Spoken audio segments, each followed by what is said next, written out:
السلام عليكم يا حبايبي. أنا أماني محمد.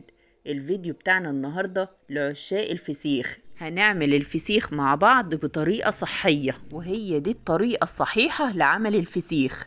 هتاكلي فسيخ طعمه زي السكر، عامل زي الملبن، والملح بتاعه كمان مظبوط جدا. شايفة الفسيخ بتاعنا وجماله ما شاء الله. الفسيخ مستوي ونضيف زي الفل. شايفة نظافة الفسيخ بتاعنا؟ يلا بينا اذكروا الله وصلوا على الحبيب عليه أفضل الصلاة والسلام، وتعالوا نشوف الطريقة بالتفصيل مع بعض. أنا شارية 4 كيلو من السمك البوري، ولازم السمك بتاعك يكون طازة. لازم السمك يكون طازة. البوري الطازة بيكون حوالين راس السمكة لونه أحمر بالشكل ده، وكمان شكل السمكة بيكون لامع والسمكة جامدة وماسكة نفسها. ولو فتحت الخياشيم بتاعة السمك هتلاقي لونها أحمر. البوري الطازة بتكون ريحته حلوة، ملوش أي ريحة غريبة أو كريهة. أنا بغسل السمك تحت الحنفية واحدة بواحدة علشان مش عايزاه يتشبع بالمية أو يتملي منها. وكمان لازم اقلب السمكة بالشكل ده وانا بغسلها علشان المية ما تدخلش جوه السمكة نفسها. انا بغسل جسم السمكة وبركز على منطقة الخياشيم. انا بفتح الخياشيم بالشكل ده، المية لما بتدخل من الخياشيم بتنزل من بق السمكة، وبكده الخياشيم هتكون معانا نظيفة وبق السمكة كمان. ولازم ادخل صبعي في الخياشيم بالشكل ده علشان الطين او الدم الموجود اشيله بالمية. كل ده وانتي قلبة السمكة كده بالشكل ده، وجنبي بقى مصفى بحط فيها السمك اللي بغسله. وادي السمك بتاعنا ما شاء الله غسلناه كله. 4 كيلو سمك بوري كانوا عاملين معايا 10 حبات من السمك. هجيب علبة نظيفة واقلب فيها كل السمك بتاعي بالشكل ده، ولازم اكون مشغلة جنبه مروحة علشان انا مش عايزة اي حشرات تقف عليه، وبالذات الدبان، علشان لا قدر الله ما يخليش الفسيخ يدود معانا بعد كده. طيب ولو مش متوفر عندنا مروحة نحط كيس، نغلف الكلام ده كله بكيس كبير علشان ما يقفش عليه اي حشرات. وده شكل السمك بتاعنا بعد مرور ساعتين. طيب الخطوة دي فايدتها ايه؟ الخطوة دي فايدتها ان السمك بينشف معانا، وشايفة الدم اللي نزل منه ده؟ الدم ده هو اللي بيسبب الروايح الكريهة للفسيخ، وكمان بينشط البكتيريا والميكروبات الضارة. يعني احنا لما نتخلص منه يبقى احنا كده بنعمل فسيخ صحي، وهو ده الفرق بين الفسيخ اللي بتعمليه في البيت واللي بتشتريه من بره. بعد كده بجيب مناديل المطبخ وانشف خياشيم السمك وبق السمك كمان علشان اتأكد ان ما فيهوش ولا نقطة مية ولا دم كمان. هنخلص الكمية كلها ونشوف هنعمل ايه بعد كده. وخلاص كده خلصت الكمية كلها وما اخدتش مناديل كتير لان انا مصفياه كويس. همسح الصينية بتاعتي وانضفها علشان نبدأ في تمليح الفسيخ بتاعنا. شوفي يا ست الكل، كل كيلو من السمك البوري هيحتاج معانا كوباية من الملح الرشيد اللي هو الملح الخشن، وممكن تسألي عليه تلاقيه عند العطار، وكمان في ناس معينة بتبيع الملح ده.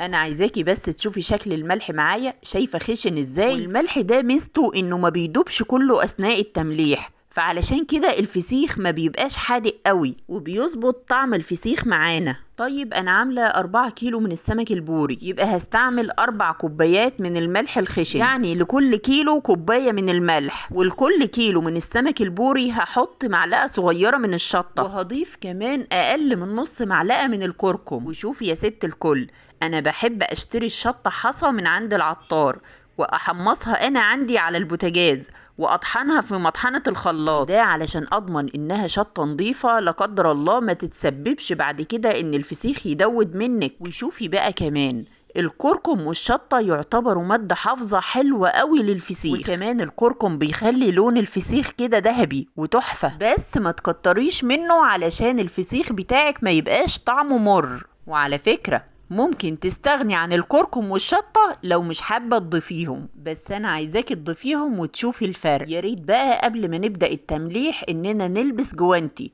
علشان الشطة والملح ما يأذوش ايدينا. هناخد السمكة بتاعتنا ونطريها في ايدنا بالشكل ده ونعمل لها زي المساج، ونضغط على لحم السمكة ضغط خفيف، بس خلي بالك مش عايزاكي تضغطي على منطقة البطن علشان الفسيخ ما يبقاش طعمه مر معاكي بعد كده. هناخد بقى من الخلطة اللي عملناها ونحشي الخياشيم ونضغط عليها بالملح كويس جدا لحد ما نملاها على الاخر بالملح.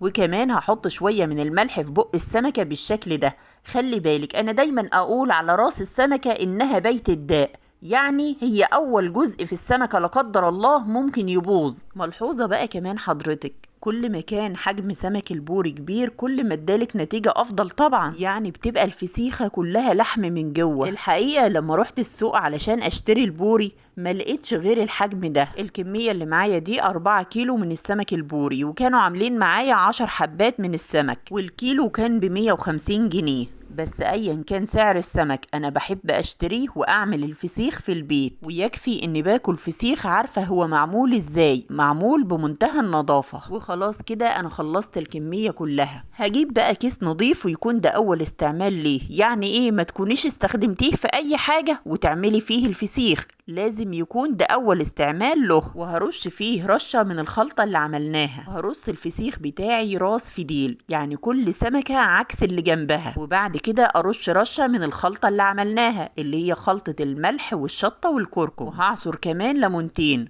والليمون طبعا مادة حافظة. الليمون اللي بعصره لو لونه اصفر انا بحط القشر مع السمك، لكن هنا اللون اخضر فانا مش عايزه احطه علشان ما يمررش طعم الفسيخ بعد كده. وهحط كمان كم ورقه من ورق اللورة، وده ماده حافظه، ده غير ان هو والليمون بيشيلوا ريحه الزفاره. الطبقه الاولى كانت 4 سمكات، وهرص الطبقه التانية 4 سمكات تانيين، وهكرر نفس اللي عملته في الطبقه الاولى. هرش رشه بسيطه من الملح، وهعصر ليمونتين، وهحط ورقتين من ورق اللورة، وادي كمان اخر سمكتين رشة من الملح وعصرة ليمونة وورقة لورا. واخر حاجة هضيفها هي حوالي 3/4 كوباية من الزيت، والزيت مادة حافظة هيمنع دخول الهواء للفسيخ بتاعنا، ده غير ان هو بيطر الفسيخ. بعد كده هنخرج الهواء من الكيس بتاعنا ونربطه ربطة متينة، ونلبسه بقى في كيسين 3. وزي ما قلتلك الاكياس دي كلها نظيفة، وده اول استعمال لها، انا شارياها من عند العطار.